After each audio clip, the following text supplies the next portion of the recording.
Muito bom dia a todos, sejam todos muito bem-vindos ao Centro Espírita Nosso Lar, Casas André Luiz. Esta casa que desde cedo já vem sendo amparada e preparada por toda a equipe espiritual que se faz aqui presente para acolher todos nós com muito amor e muito carinho. E para que a gente possa se conectar com essa espiritualidade que se faz presente aqui desde cedo, nós sugerimos iniciar a reunião pública de hoje com uma prece.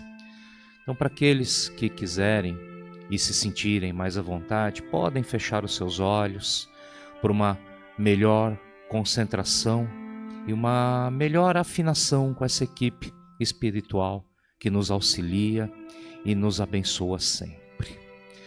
Vamos lembrar do nosso querido Mestre Jesus, agradecer a oportunidade de estar aqui nesta manhã de domingo, trocando experiências, estudando o Evangelho do Cristo, que nos glorifica o coração e nos torna cada vez mais fortes. Pai, que a Tua bênção, o Teu amor esteja sempre conosco, que Deus nos acompanhe em todos os nossos caminhos, nos auxilie e nos dê todo o seu amor, para que a gente possa espalhar esse amor para todos aqueles que estão à nossa volta. Que a paz de Deus e a bênção do Mestre Jesus esteja com todos nós. Que assim seja, graças a Deus. O tema da palestra de hoje é Valorização da vida, como consolar. É um tema que está envolvido com o Setembro Amarelo e é um tema de pesquisa livre. Quem vai trazer esse assunto para a gente é a Roseli. Seja muito bem-vinda, Roseli, e seja muito feliz. Muito obrigada a todos. É um prazer estar aqui entre vocês para nós falarmos desse tema tão importante, tão trabalhado em todas as casas espíritas, todas as religiões nesse mês de setembro. E quando fala de valorização da vida, eu sempre me recordo de um livro que eu li há um bom tempo atrás, do autor Viktor Frankl. Ele era, né? Ainda está entre nós mesmo desencarnado, continua vivendo. Ele é um psiquiatra, um neurologista, e ele teve uma experiência que pode ser comum a muitos de nós aqui, a nossos familiares, na época da Segunda Guerra Mundial, onde foram capturados e levados aos campos de concentração. E ele passou por diversos campos, mas o livro ele escreveu lá em Auschwitz, que fica lá no sul da Polônia, né? E esse livro dele chama-se Em Busca de Sentido. Tem um subtítulo, um psiquiatra no campo de concentração. E nós sabemos, pelos filmes, pelos diversos relatos, que esses prisioneiros eles viviam em condição de extrema miséria. Eles eram explorados, né, para trabalhar na neve e não tinham nem calçado, roupa adequado, a alimentação deles era restrita a um pedaço de pão, uma sopa rala, dormiam em dormitórios grandes ali, muitos próximos uns dos outros, então os vírus, bactérias, todo tipo de doença circulava livremente naqueles lugares. E o Viktor, ele, enquanto esteve em Auschwitz, ele, pela própria condição dele de ser psiquiatra, neurologista, estar bem atento, observando as pessoas, ele fez exatamente isso e ele percebeu que as pessoas que conseguiam demonstrar meu bichinho aqui está pegando às vezes. As pessoas que conseguiam demonstrar um certo fortalecimento para enfrentar aquela situação eram pessoas que mantinham vivos na sua mente, no seu pensamento, os seus objetivos de vida.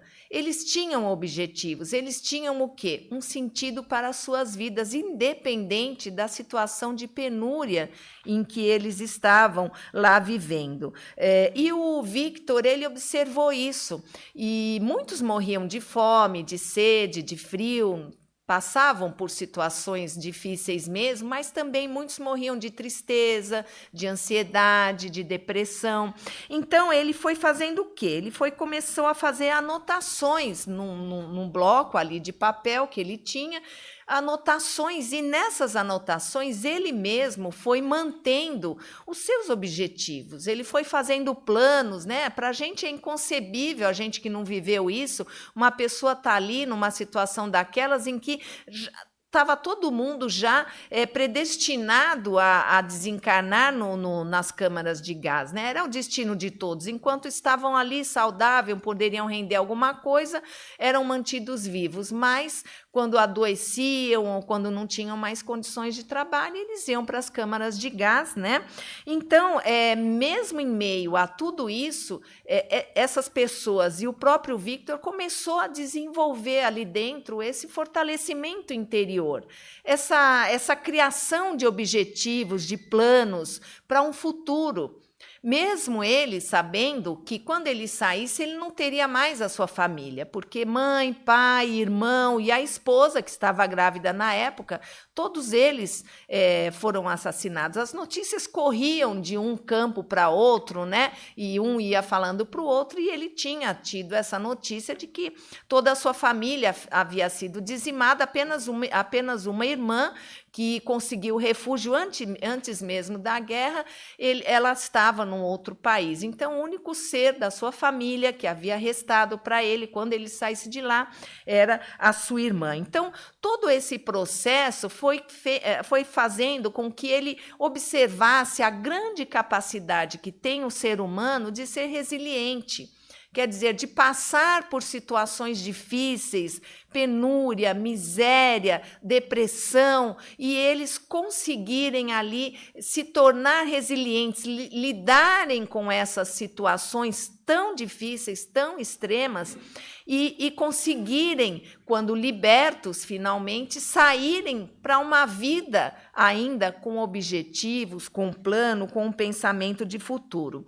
E nesse trabalho, o Viktor Frankl, ele desenvolveu a logoterapia, que é uma forma de terapia que abrange exatamente a busca de sentido. Então, as pessoas que desvalorizam a vida no sentido de tudo que elas viveram, né, as coisas ruins que viveram, essas pessoas desanimam da vida, essas pessoas sentem-se sem objetivos para um futuro, para darem continuidade à sua existência, falando, claro, da existência corpórea. A logoterapia, ela busca fazer com que essas pessoas encontrem um sentido para a vida. Então, nesse livro, vou repetir até para quem tiver vontade de ler, né? Chama Em Busca de um Sentido. O autor é Viktor Frankl.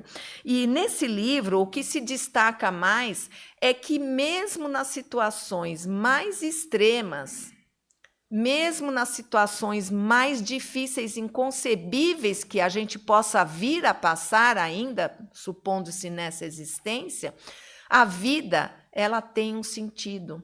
Tudo que está acontecendo ao nosso entorno, não só ao nosso entorno ali pequeno, mas dentro da nossa sociedade, dentro do mundo, tudo isso tem um sentido. Então, viver é uma opção, é a única opção que nós temos. Agora, viver, como lidar com esta vida num plano de provas e expiações, que não dá para a gente ter um entendimento de que seria um mundo feliz, em que todo mundo ia viver feliz, se dando bem. Não, num plano de provas e expiações, ainda os espíritos, nós, né, que habitamos aqui temporariamente, a gente está aqui para se resgatar, para se melhorar das nossas imperfeições, né? Então, neste plano, é difícil a gente atingir uma felicidade, porém a gente pode sim atingir uma felicidade relativa ao nosso nível evolutivo e relativa à nossa busca de sentido.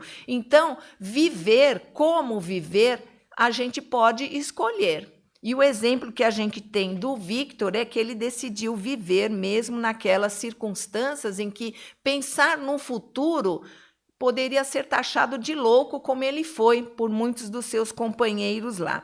Então, nós temos uma tendência de estarmos sempre esperando que a vida nos dê algo, porque parece que a gente está aqui e que a gente está fazendo um favor, né? A gente fala, claro, genericamente, existem muitas opções, né? A gente mesmo está refletindo a respeito disso.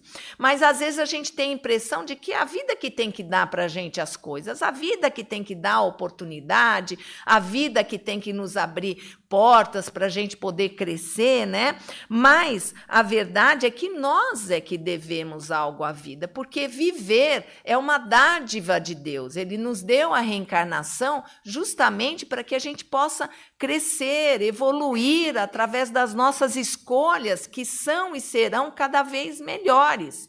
Por mais que a gente ache que a gente ainda se equivoca muito, a gente olha um pouquinho para trás e a gente vê o quanto hoje nós estamos melhores, o quanto hoje nossas escolhas são pensando num bem maior. Ainda existe aquela parte nossa que quer satisfazer os nossos interesses, mas hoje nós pensamos muito mais num bem maior, né? Se vamos prejudicar com alguma atitude nossa, então nós estamos evoluindo, estamos tendo responsabilidade sobre esta vida.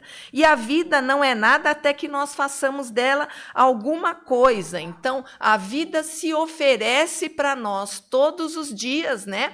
Todos os dias nós somos colocados num banquete espiritual de oportunidades, de crescimento, de modificação. Todos os dias nos são dadas oportunidades de nós fazermos o bem.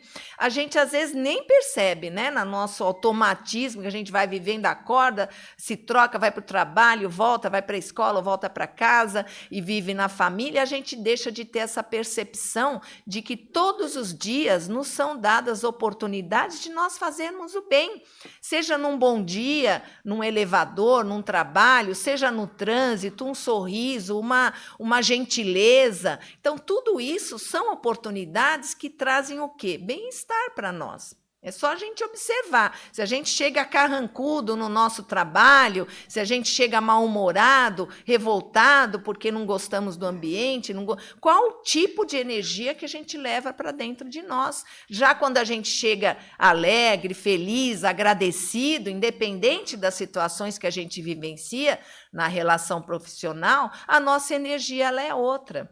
Então, nós é que somos produtores, né, da nossa própria energia, da nossa própria condição de nos sentirmos bem ou não. Também outra questão que se traz hoje em dia, que falta ao mundo religião, mas, na verdade, os espíritos eles nos revelam que falta a religiosidade, que é um pouco diferente de religião. Então, religiosidade seria aquela condição de nós nos reconectarmos com o Criador, porque a verdade é que quando nós estamos aqui reencarnados, a gente vem com uma programação reencarnatória, vocês são espíritas, vocês sabem, a gente não vem para cá aleatoriamente, caímos de paraquedas numa família, num lar, numa existência, não, tudo, os grandes, né, uma coisa paradoxal, os grandes detalhes, né, eles são programados na espiritualidade, só que a gente vem para cá e a gente ainda na nossa imperfeição, o que isso faz parte do nosso processo, a gente dá vazão às nossas questões materiais, a gente quer viver os prazeres,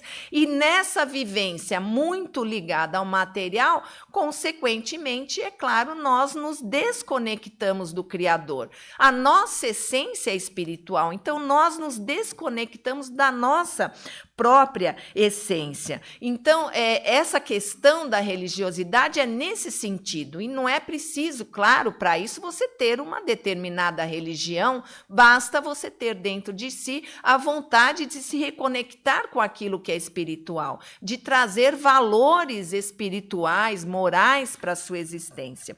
E a logoterapia, ela traz para a gente alguns pontos, né, que ela trata nesse ser que sente que não tem mais vontade de viver, né? Então, ela trata da realização profissional, que é importante para todos nós angariarmos questões materiais, coisas que nós desejamos com o nosso trabalho, tudo dentro de uma questão natural. Ela trabalha também as relações familiares, as nossas relações de forma geral, e ela trabalha também como nós lidamos com o sofrimento.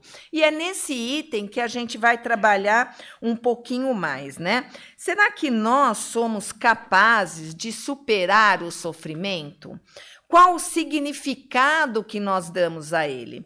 Será que quando a gente está passando por alguma situação difícil, ela acaba predominando sobre tudo aquilo que nos envolve, todo o restante da nossa vida? Será que o sofrer ele é mais forte do que as alegrias que, independente de nós estarmos num momento difícil, a gente tem também os nossos momentos de alegria? E será que vale a pena superar o sofrimento e viver? Mas aí a gente pensa, mas depois eu vou sofrer de novo, porque essa vida é assim, né? A gente fica bem, dali a pouco é de altos e baixos, plano de provas e expiações. A gente não está ainda num mundo feliz, a gente não cabe ainda num mundo feliz. Nem que a gente fosse mandado para lá, a glória de Deus escolheu a gente, você vai viver num mundo feliz. A gente ia chegar lá, ia ser uma chatice, porque a gente não ia estar convivendo com nada do que a gente convive aqui, a gente não ia saber aproveitar aquela serenidade, aquela paz, aquela amorosidade constante, porque a gente não tem isso ainda dentro de nós. Então, a gente não pode dar saltos na nossa evolução. Estamos aqui num plano de provas e expiações. Vamos resolver uma questão e nós vamos cair de novo, vamos sofrer de novo. Mas, mesmo assim, será que vale a pena? Então, o que a gente tenta hoje fazer aqui é construir uma escala, né? Uma escala em que, degrau a degrau, a gente vai tentando fazer uma sessãozinha de logoterapia e a gente vai buscando, com as reflexões, encontrar o sentido para a nossa vida, né? Então, será que a gente tem alguém que nos espera depois de um dia de trabalho? Ah, mas eu moro sozinho, minha família, eu estou distante, ou eu não me dou bem, eu estou isolado no mundo, ou eu não tenho família mesmo, né? Muitos que são abandonados e acabam crescendo em abrigo, chega uma hora que tem que seguir o rumo sozinho. Tem o zelador do nosso prédio, tem o vizinho, que às vezes é mal-humorado, mas que está lá, é um vizinho, é uma pessoa, sabe? Então, todo mundo tem alguém, tem aquele petzinho, né? 4 patinhas ali, que é a maior alegria quando a gente chega em casa. Eu tinha um cachorrinho que meu marido falava assim, ninguém me recebe em casa tão bem quanto esse cachorro. Era uma alegria, pulava, antes de chegar mesmo já estava. A gente que tem cachorrinho, ele interage mais com a gente sabe, é assim mesmo. Ele fica atrás da porta lá, sabendo que a gente vai chegar, né? Então, ninguém recebe a gente melhor do que o nosso petzinho, os gatinhos, qualquer animalzinho de estimação aí que a gente tenha, né? Eles criam um vínculo amoroso com a gente, né? Será que a gente tem alguém que a gente vai reencontrar, né? Alguém por quem vale a pena superar a dor, a angústia, o medo? Alguém que está lá contando com a gente, né? Será que a gente tem alguém para amar, aquele amor que nos preenche, aquele amor que nos motiva a sermos melhores, né? E aí, a gente já sentiu também que cumprimos todas as tarefas, sabe? Aquelas tarefas que a gente não lembra, mas que no nosso planejamento, que está aqui, ó, na nossa consciência, elas vão aflorando à medida em que nós vamos necessitando, nós vamos prestando atenção, a gente vai vendo, será que a gente já cumpriu tudo? Não é possível, né? Tem tanta coisa para a gente fazer, a gente não alcançou ainda os nossos objetivos. Sabe aquela listinha que a gente faz todo finalzinho para começo de ano? Vou para academia esse ano, eu vou emagrecer, eu vou trabalhar mais, eu vou fazer faculdade, a gente vai ali, né? Pontuando os nossos objetivos. Será que a gente já ticou todos aqueles ali? A gente já cumpriu tudo aquilo, né? E os nossos sonhos? A gente tem sonhos mesmo passando por situações difíceis, mesmo em vias aí de uma doença terminal. E sonhos existem, porque faz parte da natureza humana, né? Então, será que a gente já sorriu hoje, né? Será que a gente já teve oportunidade, às vezes, de soltar aquela risada alta que todo mundo olha assim e estranha, mas uma risada espontânea? Eu gosto até de contar, sempre que tem oportunidade, de um videozinho que a gente vê na rede social, de um rapaz entrando num metrô lotado, e ele ali olhando o celular dele, sozinho ali, o fone, e ele começa a rir. E ele ri pouquinho, depois ele vai aumentando, e ele vai contagiando, as pessoas olham para ele, gozando dele, e falam, ih, mas é bobo, tá rindo à toa, não sei o quê, e dali a pouco todo mundo do vagão tá rindo. Isso foi uma experiência que aconteceu de verdade. Então as pessoas estavam rindo alto daqui a pouco, e todo mundo olhando um para o outro e rindo, e aquela energia contagiou.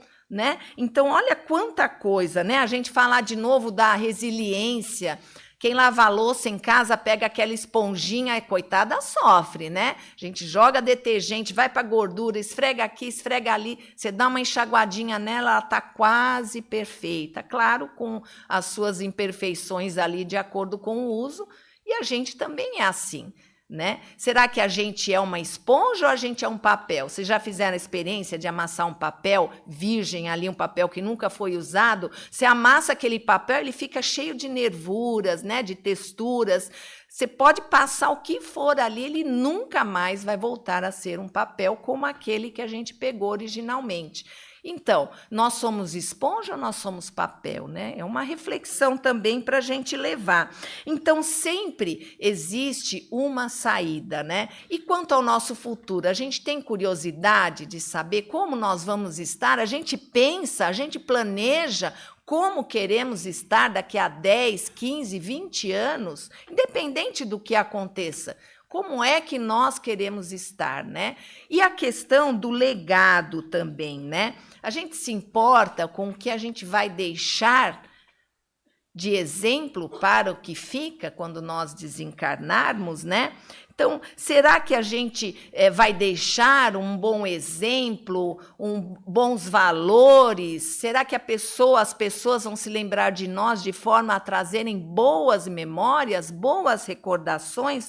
Então, a gente tem que ter essa importância com o que nós vamos deixar de fato. Então, percebam que tudo isso é uma questão realmente que nos leva a buscar o sentido, né? O sentido da nossa vida. E a missão? A nossa missão. Às vezes a gente vem para cá e fica achando que a nossa missão é cuidar dos filhos, é cuidar dos pais. Ótimo, isso é missão mesmo, né? Mas a gente tem uma missão que é a que nós já falamos sutilmente, a missão com a gente mesmo, com a nossa própria transformação, a missão de nos transformarmos, desenvolvermos virtudes. Então, nós estamos aqui para isso.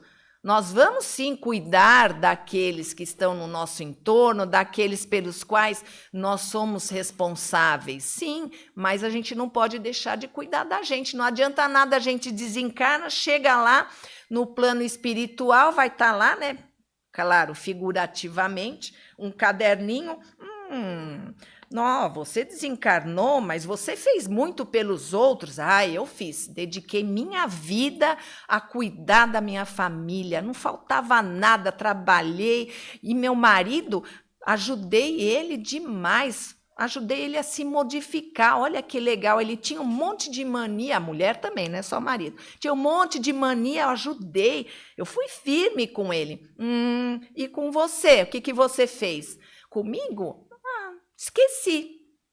A gente cuida do outro e esquece de cuidar da gente. Então, não adianta nada, porque a gente vai ser cobrado lá na vida espiritual do que a gente fez com a gente, porque, afinal de contas, nós exemplificamos através da nossa modificação. Então, é importante a gente pensar em nós, na nossa modificação. Então, a missão primeira que nós temos é conosco mesmo, né?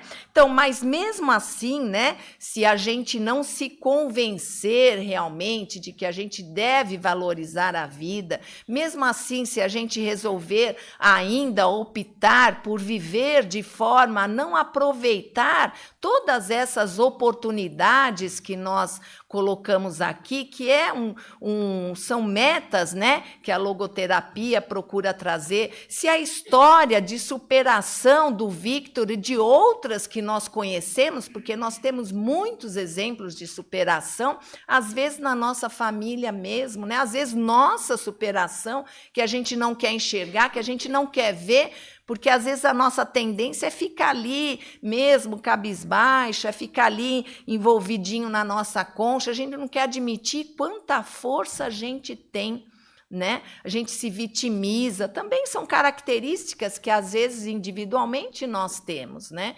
Então, tudo que a gente está tentando trazer aqui hoje é essa questão para a gente entender que a nossa vida, independente da forma como ela esteja, da forma como ela esteja se conduzindo, nós temos a responsabilidade de conduzi-la valorizando-a, vivendo-a da melhor maneira que nós pudermos, com as nossas limitações. Não sei se vocês conhecem o nosso hospital, nós temos o Centro Espírita, nosso Lar Casas André Luiz, nós temos um hospital lá em Guarulhos, no bairro de Picanço, que temos 520 internos em situações deploráveis de limitações físicas e intelectuais. As duas juntas, normalmente. Então, a gente olha assim, no começo a gente vai lá, a gente tem uma dó, mas as orientadoras, elas sempre falam, olha, não fica com dó, não chora, porque eles são muito felizes, porque eles aprenderam a viver com aquilo que eles tinham. Então, é um exemplo de superação todos os dias. E quando eles fazem os trabalhos mediúnicos, muitos deles, né, se manifestam e foram suicidas em situações passadas. Então, olha que superação, olha que entendimento, que aprendizado, né? Então, a gente precisa olhar para essas coisas que acontecem no mundo para a gente valorizar aquilo que a gente tem. Se nós estamos aqui hoje, estamos ouvindo, vendo, andando, né? A gente tem uma obrigação de ser exemplo para essas pessoas também dentro das nossas superações que nós temos, talvez não tão difíceis, mas que nós temos também, e valorizar. Nossa, eu me superei nisso aqui, olha, estudei tanto para a prova e fui super bem, né? Então, só para a gente finalizar, para não estender muito o assunto, eu queria fechar com um poema, né? Eu não sou poeta, poetisa, né? Não sou nada disso, não sei declamar, mas eu trouxe aqui uma poesia do Braulio Bessa que chama Nas Coisas Simples da Vida que Nos Dão Forças para Viver. Só para a gente levar essa reflexão de uma forma bem singela, bem delicada, para a gente voltar a prestar atenção nas coisas simples da vida, porque às vezes a gente só quer ver a vida nas coisas grandes, né? Nas grandes realizações, mas é na simplicidade que a gente volta a viver e que a gente pode valorizar a nossa existência. Então vamos lá. Aquela música brega que toca no coração, aquela preocupação da mãe que nunca sossega, o namorado que não desgruda de você, livros que a gente lê, chegadas e despedidas, as coisas simples da vida nos dão forças para viver. Dormir ouvindo a canção da chuva que cai na telha, um beijinho na orelha, caminhar de pé no chão, passar manteiga no pão bem quentinho, um cafezinho para beber, a família reunida. As coisas simples da vida nos dão forças para viver. Sentir aquele cheirinho da comida quase pronta, pagar uma velha conta, dançar no quarto sozinho, cantar feito um passarinho, ensinar e aprender, nadar, pedalar, correr por uma rua florida. As coisas simples da vida nos dão forças para viver. O abraço de um irmão, o cheiro da sua avó, ficar um pouquinho no sol, carona num caminhão, rodinhas de violão e até nada para fazer, amigos para acolher e roupas bem coloridas. As coisas simples da vida nos dão forças para viver. Uma carta escrita à mão, achar dinheiro no bolso, cochilo depois do almoço, curtir um feriadão, ter bicho de estimação, ser grato e compreender que um dia nós vamos morrer e sentir na despedida que as coisas simples da vida nos dão forças para viver. Então, de uma forma singela, a gente pode refletir hoje e tentar valorizar nas coisas simples da nossa vida, que eu tenho certeza que todo mundo tem, é que a gente vai encontrar as forças para a gente viver. Muito obrigada. Nós que agradecemos, Roseli. Muito obrigado mesmo. Agradecemos a todos pela presença de hoje. Meu muito obrigado. Que tenhamos um ótimo final de semana, uma semana abençoada e que possamos estar aqui na semana que vem para continuar os estudos da doutrina do Cristo. Muito obrigado a todos.